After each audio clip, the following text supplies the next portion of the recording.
They have cast me into the mire, and I am become like dust and ashes. I cry to thee, and thou dost not answer me. Yet I know that thou wilt bring me from death to the meeting place of the living. Job 30:19. The book of Job may be the most disturbing story in the Hebrew Bible. For no apparent reason, Job, a righteous and innocent man, becomes the victim in an unbroken chain of misfortunes, losing his wealth, his power, and his children. Equally astonishing, the cause of Job's terrible suffering is a strange wager made between Satan and God. The character of God is so mysterious in the book of Job. It's almost as though we're looking at several different gods. Sometimes I wonder how the book of Job ended up in the Bible. It's a very radical book. It's an attack on the conventional theology. Who wrote the book of Job? Is Job a fictional character, or did he actually exist? The controversial meaning of the book of Job has been fiercely debated for centuries. Why would a loving God let Satan torment an innocent human being? And is it possible that concealed within this haunting story is an answer to the timeless question, why do innocent and righteous people suffer? These are but a few of the mysteries of the Bible.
The book of Job has been called the most baffling book in the Hebrew Bible. Oddly enough, it does not take place in ancient Israel, but in an unknown land called Uz, near the Dead Sea. While no archaeological evidence of Uz exists, scholars believe it to be the home of the Edomites, pagan rivals of the ancient Israelites.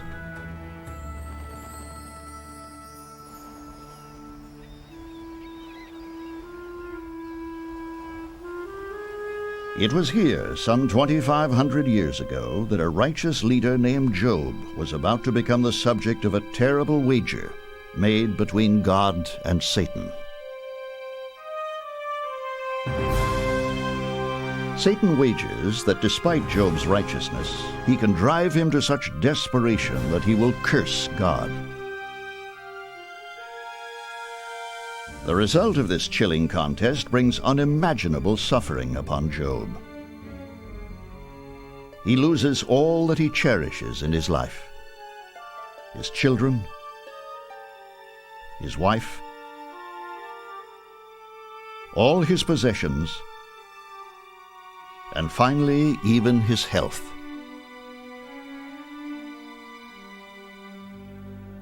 Destitute, afflicted with painful running sores, Job is reduced to huddling in filth. His only home a dung heap in the kingdom where he once reigned as benevolent sovereign.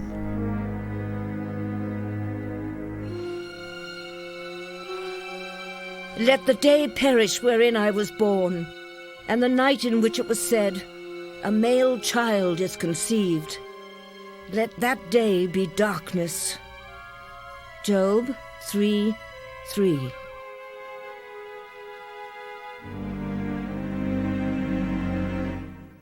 In utter despair, Job is driven to a stunning confrontation with God.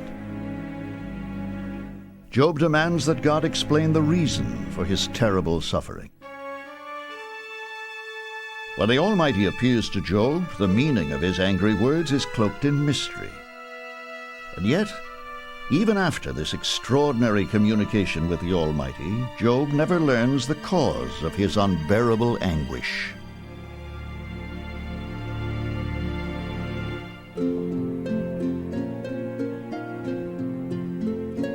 The timeless story of Job opens with an impressive description of his immense wealth and power. Job is pictured by the Bible as a classic Edomite sheikh, a prince of his people, someone who had flocks and camels and maidservants and all of the best things of life. Lavish tents with wonderful rugs and wall hangings, all of the best imports from Mesopotamia and Egypt, because after all, he is the greatest of all the sons of the East. But despite Job's power and righteousness, almost immediately his story takes a strange turn.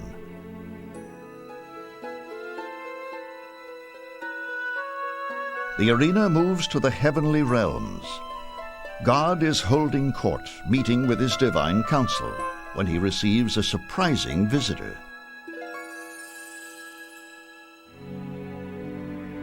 Now there came a day when the sons of God came to present themselves before the Lord, and Satan came also among them.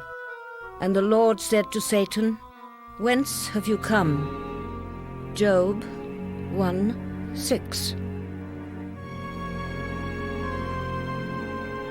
God's meeting with this shadowy figure is one of the most mysterious events in the Hebrew Bible. It marks the first words spoken between God and Satan. But just who is this strange character known as Satan? Is he the age-old personification of evil whose purpose is the downfall of all humanity?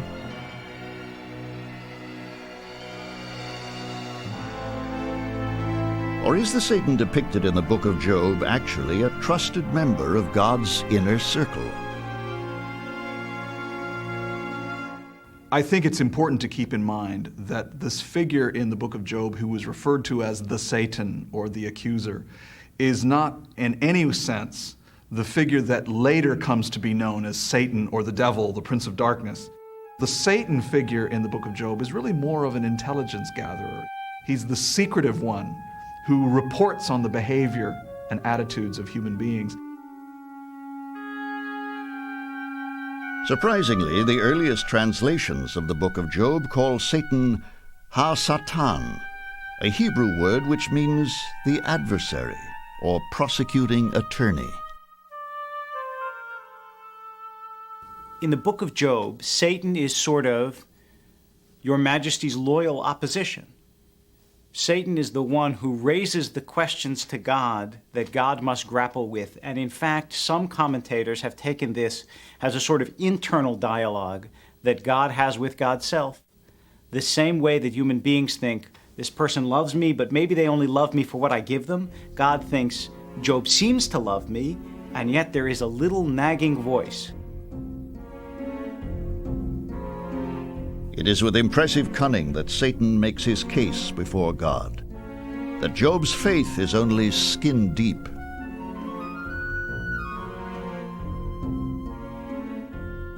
Thou hast rested thy hand of protection upon him. Thou hast blessed the work of his hands, and his substance is increased in the land. Put forth thy hand now, and destroy all that he has, and he will curse thee to thy face. And the Lord said to Satan, Behold, all that he has is in your power. Job 1:9.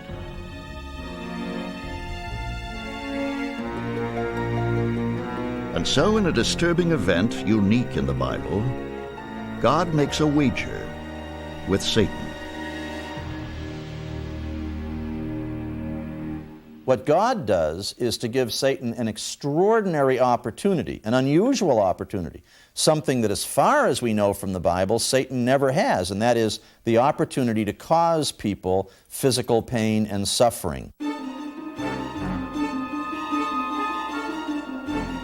God's decision to let Satan destroy Job's life is as troubling to us today as it was to the people of ancient times. How could the God of Israel, a loving and benevolent presence, make a wager that would bring such terrible suffering to innocent people? The book of Job is written to test the proposition that good people suffer. And what better way to do that than to take the best person and make him suffer the most, and only then ask why.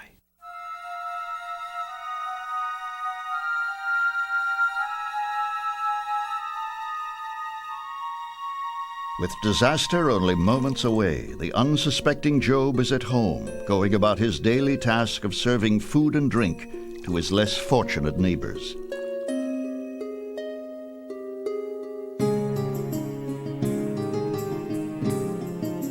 His own children are savoring a lavish feast at the home of their eldest brother.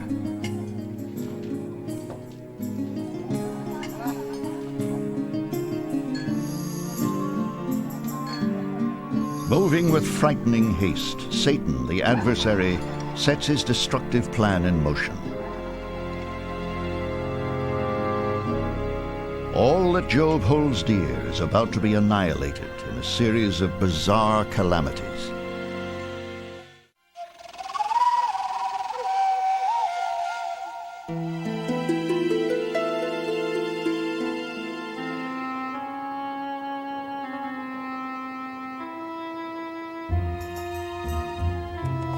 Job, the righteous Edomite ruler, has become an unwitting pawn in a startling wager between God and Satan.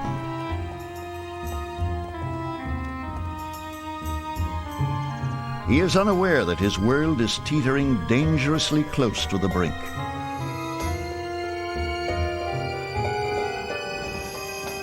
And then the unthinkable happens.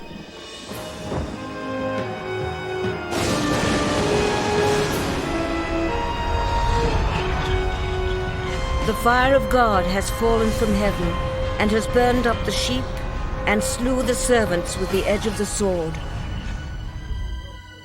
Your sons and your daughters were eating and drinking wine in their oldest brother's house. And behold, there came a great wind from the wilderness, and smote the corners of the house, and they are dead. Job 1:16.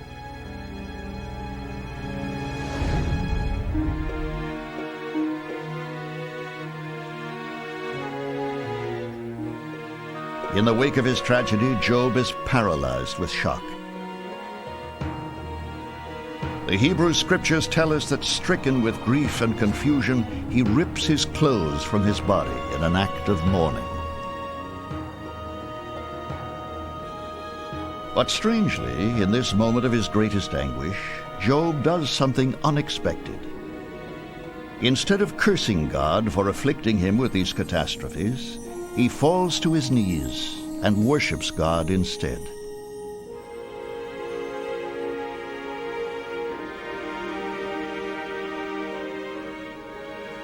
And he said, "Naked I came out of my mother's womb, and naked shall I return. The Lord gave, and the Lord has taken away. Blessed be the name of the Lord." Job 1:21.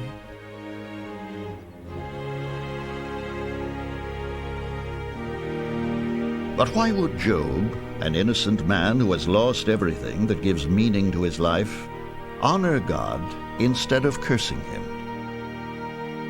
To turn to God and to lay one's heart open before God is wonderful. That's what Job does. So it's not a passivity, but it is also a confidence in God. In spite of Job's response, Satan is still determined to prove that he can force the righteous Job to curse the Almighty. Satan asks God for another chance, this time to ravage Job's body with a painful disease. So Satan went forth from the presence of the Lord and smote Job with boils from the sole of his foot to the top of his head. Job 2:7. Even as Job suffers excruciating torment, this remarkable man still refuses to curse God. Scholars have long been intrigued that Job's wife is not nearly so patient. Instead of comforting her suffering husband, she expresses her own unbearable anguish. Then his wife said to him, "Do you still hold fast your integrity? Curse God and die." Job 2:9. But why would Job's wife, a woman who loves her husband, speak such seemingly heartless words? She's suggesting what one scholar has called theological euthanasia. She knows that if you curse God, you immediately get zapped. If you curse God and you immediately get zapped, then you're out of your misery. And yet, even now, Job refuses to curse the Almighty. Within moments, he receives an unexpected visit from 3 of his oldest friends, all of them powerful rulers in their own right. They sit for 7 days and 7 nights with Job, and they don't say a word, they just cry. And I think this is intended to teach us that your first reaction to someone else's tragedy, if you really care, is not to go explain to them why the tragedy isn't so bad and how they'll get over it. The first responsibility of someone who cares is to weep with them. With his friends as compassionate listeners, Job, who has lost all he holds dear, at last voices his pain. Why did I not die from the womb? Why did I come forth at birth? Why was I reared at my mother's knee? Why did I suck the breasts? For now I should have been laid in the grave and been quiet. Job 3:11. To be honest with you, I'm not sure if it's the physical suffering of Job that pained him the most. I have a sense that it was the doubt. It was the wrestling in his mind and in his heart with the doubts that he faced about whether the universe really makes the kind of sense he thought it made. At last, the silent friends feel compelled to speak. Their secret feelings about Job's suffering are suddenly exposed. If you were innocent and upright, surely then he would be attentive to you, and would make the habitation of your righteousness prosperous. Job 8:6. Job's friends express a view common in ancient times, that Job's suffering proves that he must be a sinner who deserves punishment.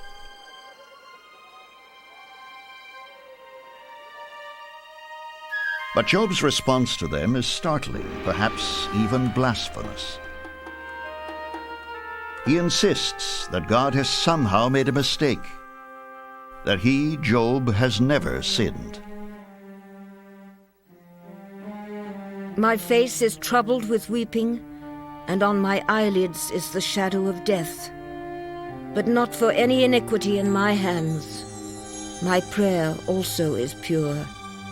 Job 16:16. The wisdom literature of the Bible, which we see especially in the book of Proverbs, tells us again and again how whatever you do, You get rewarded or punished in equal measure. If you try to cheat someone else, you will be cheated. If you're good to someone else, goodness will come back to you. And the book of Job comes along to say, no, it is not so simple. The suffering of Job poses a profound question. Should human beings behave ethically to receive earthly rewards from God? Or is to live ethically its own reward? I think that many of the major faith traditions, certainly Christianity and Judaism, and certainly also Islam, encourages us to move to a point where we act out of devotion rather than self-interest. And I think that the book of Job asks that question very deeply. Can we get to a point where our faith is based on an act of devotion to our God and not an act of self-interest?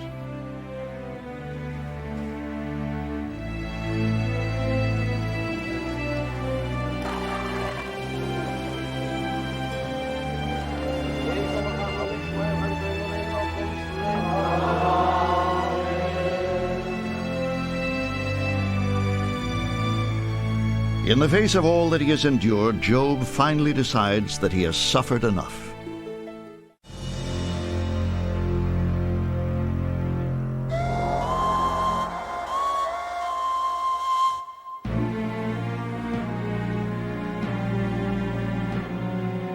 Under the crushing weight of his suffering, Job huddles despondently on a dung heap, a man whose world lies in ruins around him.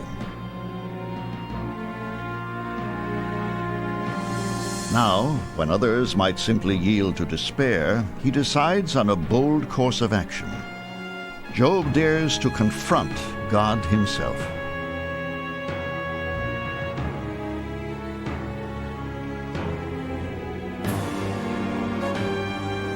Fearlessly, Job swears an ancient Hebrew oath and demands that God appear before him.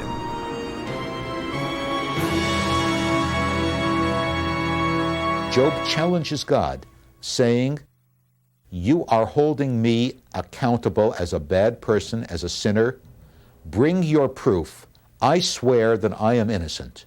Bring proof to show me that I'm wrong, and if you can't bring proof, I demand that you apologize." Let me be weighed in a just balance, that God may know my integrity. If I have trampled upon the rights of others, let the provocations of God lay me low. Job 31:6. In biblical times, to make such a demand of the Almighty is an unthinkable act of defiance. Has Job's utter despair pushed him to risk the wrath of God?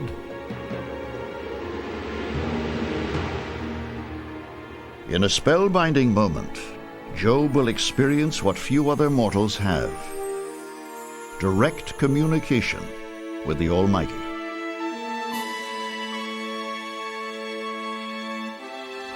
The Bible tells us that God's voice thunders forth from a whirlwind.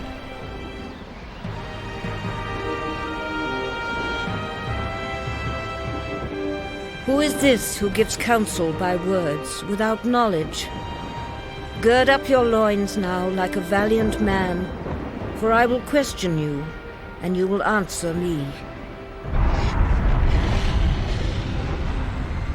Where were you when I laid the foundation of the earth? Declare it if you have understanding. Job 38:2.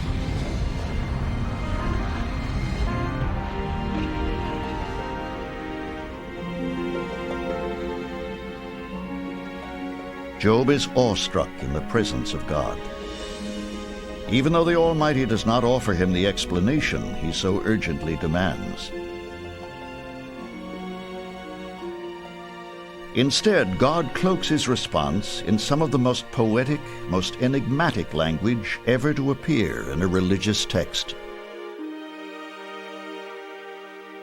Where is the dwelling place of light, and where is the place of darkness? Do you know its borders and the paths to its house? Do you remember when you were born? And do you know if you will live many days? Job 38:19. Here's where it gets interesting. Because the answer is not clear, it's either so profound that we can't figure it out, or so radical that somewhere along the line, copyists and sages and editors changed it because they didn't want us to hear what the author had to say.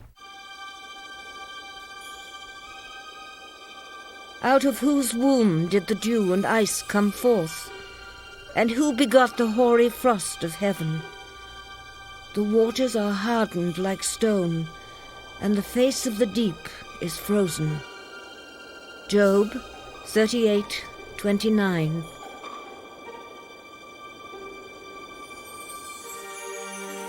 The meaning of God's words may always remain a mystery.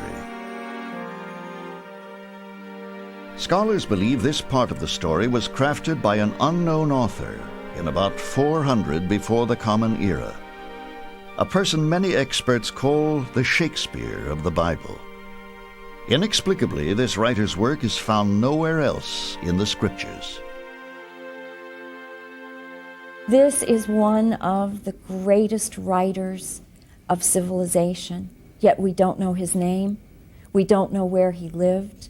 We can't even tell you for certain what century he lived in. We can say some things. He was brilliant. He knew about the souls and the hearts and the questions of the Israelites. Who is this man? Did he suffer as Job suffered, and is that why he can write this story? That's a mystery we'll never be able to solve. Even though God answers none of Job's burning questions, Job experiences a profound spiritual transformation.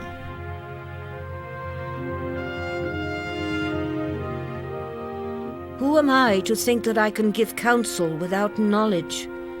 I will keep silent and repent in dust and ashes. Job 42:3. A humble Job accepts his destiny. Surprisingly, God offers to punish Job's 3 friends for blaming Job for his own misfortune. In an act of compassion tempered by his own suffering, Job chooses to forgive them instead. Now, politically, this is delicious. I mean, how often do you get double-crossed in life and get the chance to hesitate and then forgive your friends who were wrong? In spite of Job's pain, he has never cursed God. Satan has lost his wager. And God gives Job even greater wealth and power than he had before his ordeal began. The Hebrew Bible tells us that Job lives for another 140 years.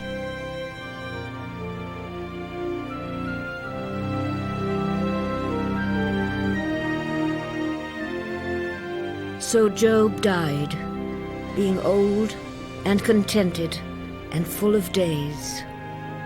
Job 42:16. This sudden happy ending has puzzled scholars for centuries. How can a story that probes the very essence of human suffering conclude with such a simplistic ending? I think that was a Hollywood ending tacked on by somebody much later. In this case, the real ending is when Job and God make contact. My guess is that 2 things happened to the book of Job as we know it now. One, that the poet himself who wrote it had to change it. And 2, that years later, maybe centuries later, it was further changed to mollify the people who were scandalized by the book of Job. Another facet of the story still baffles historians. Why, after playing such a destructive role in Job's life, does Satan disappear so abruptly from the story? I think it's extremely significant that Satan does not reappear at the end of the book of Job. Satan has nothing left. He's played his trump card and has lost. It's a very loud silence on his part.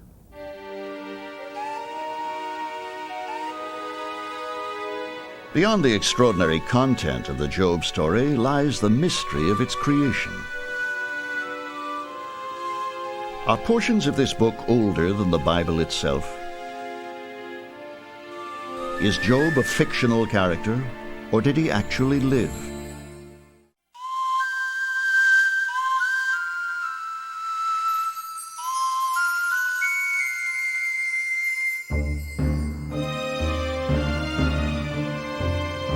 For centuries, archaeologists have traveled the Holy Land, obsessed with the search for clues, seeking to authenticate the ancient stories of the Bible.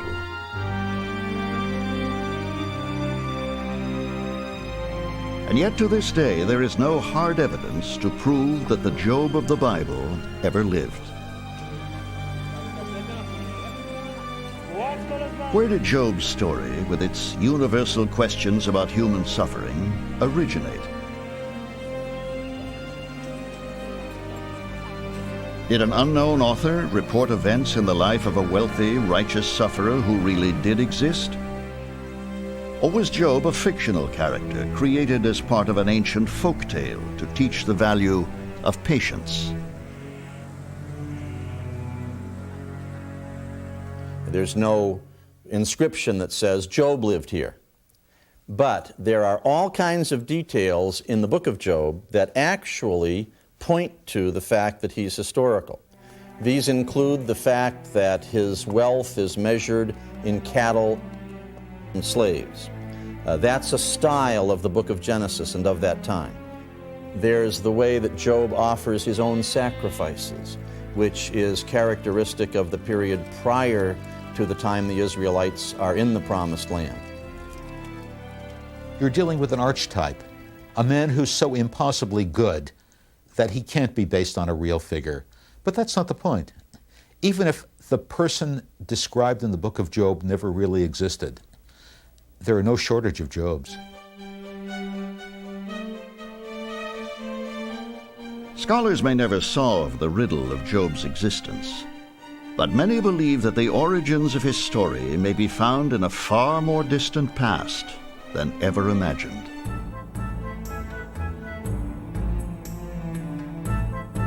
Buried in the shifting sands of the Iraqi desert, at the site of the once mighty Sumerian civilization, and left to time, are a set of clay tablets. They are discovered in the mid-20th century.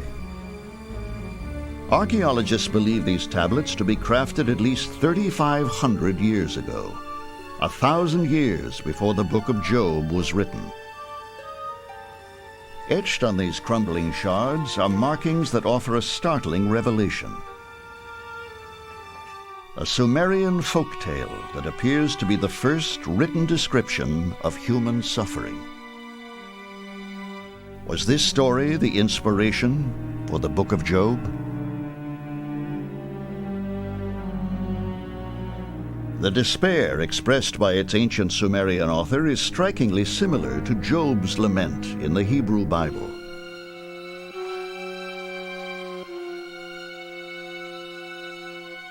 Evil fate holds me in its hand, carries off my breath of life. Malignant sickness bathes my body.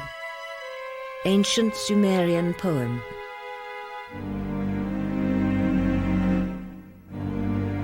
Like Job, this ill-fated Sumerian is pious, wealthy, and the head of a large family. Overwhelmed with illness and financial disaster, he pleads with the gods to intercede on his behalf. And, like Job, this victim is also restored to his former wealth.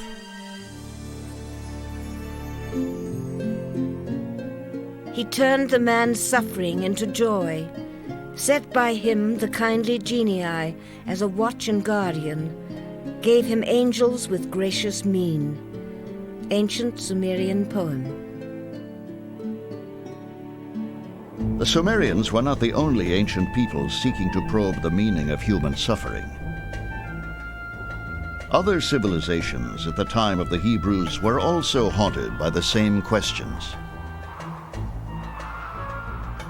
There's a book in Babylonian called Ludlul Baal Nameki. That just means, let me praise the God of wisdom. And in that book, there's a little bit of material that's like the book of Job. That's a kind of a discourse on misery and suffering and so on. But sometimes people have said it's the, quote, Babylonian Job because it's the closest thing in Babylonian to what we have in the book of Job. Throughout the world, every major religion wrestles with the problem of why innocent people suffer. The Hindus believe all humans suffer, innocents and sinners alike. They say that suffering is always an illusion, almost comparable to a desert mirage. To them, the invisible world of spirit is the only true reality.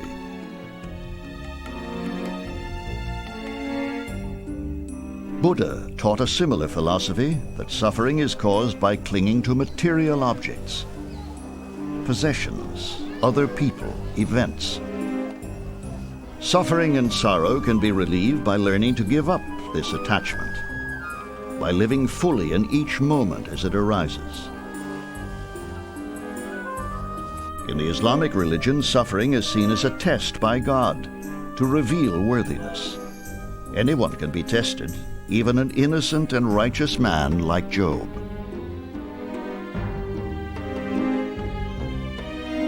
The mystery of suffering continues to plague us to this day.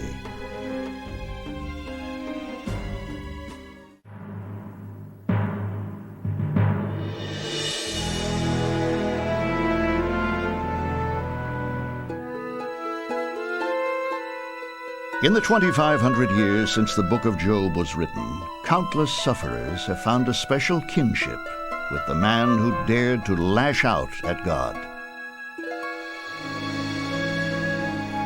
Perhaps the need to solve the mystery of human suffering is more urgent in our own times than ever before.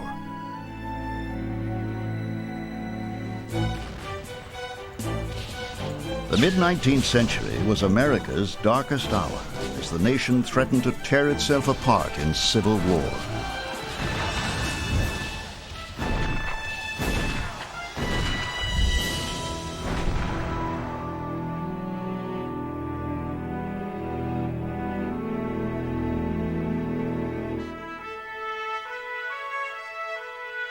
The divided land looked to one man, Abraham Lincoln, for its salvation. No one felt the anguish of the nation more acutely than the president himself. Not surprisingly, Lincoln found a kindred spirit in the suffering Job. In fact, one of the president's housekeepers would later tell reporters that her employer read and reread the book of Job, finding solace in the words. Like Job, Lincoln also grappled with his own personal torment. His favorite son, Willie, died tragically of an illness at the age of 11. And his wife, Mary Todd, fought a losing battle with mental illness.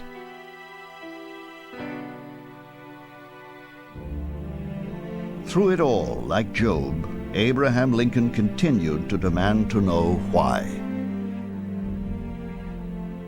I've always felt that Abraham Lincoln was our most Jobin president.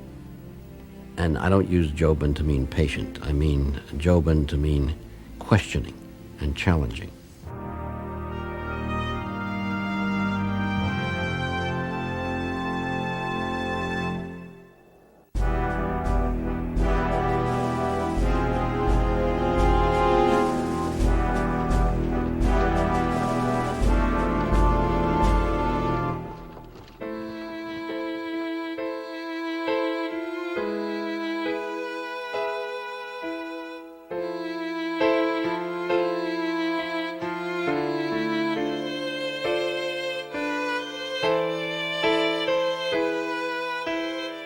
Despite the terrible ordeal of the Civil War, perhaps nowhere was the agony of Job more profoundly expressed in modern times than in the Holocaust, in which millions of innocents were murdered by the Nazis on a scale that escapes all reason.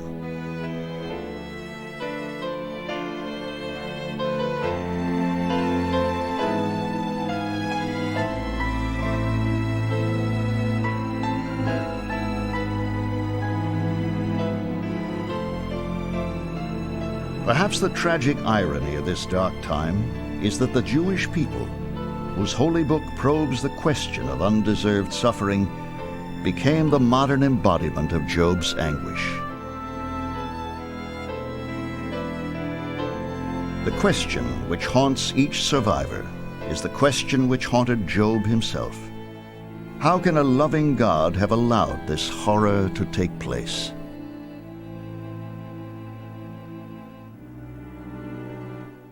In the book of Job, Job turns to God and says, you know, I wish I could bring you into court, but I know that that's not something I could ever do. Thousands of years later, in Auschwitz, in one of the death camps during the Second World War, there was a group of inmates, of Jewish inmates of that camp, who before their death convened a Beit Din, a Jewish court of law, and they put God on trial, and they found God guilty.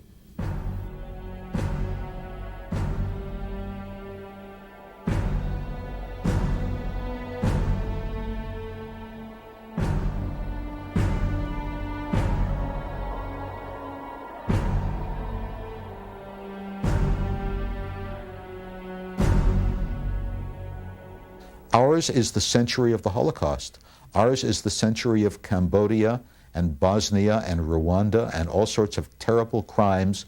If you're an alert, caring, compassionate person, you must confront the question, why do these things keep on happening? Why don't people learn from history? Why can't we put an end to the suffering?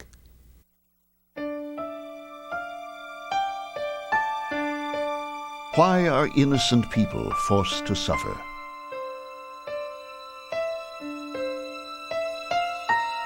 Perhaps this remains the most profound mystery in the Bible, the ultimate test of all religious faith. Is this the reason why so many question God's existence? Or does the mystery of human suffering only draw us more deeply into the life of the Spirit? A perplexing question which may haunt humankind to the end of time. We may never have a definitive answer to the question of why there is so much evil in God's world. But I do remember a story about a man who looked up at God once and he said, God, you know, there's so much pain and suffering in your world. Why don't you send help? And God said, I did send help.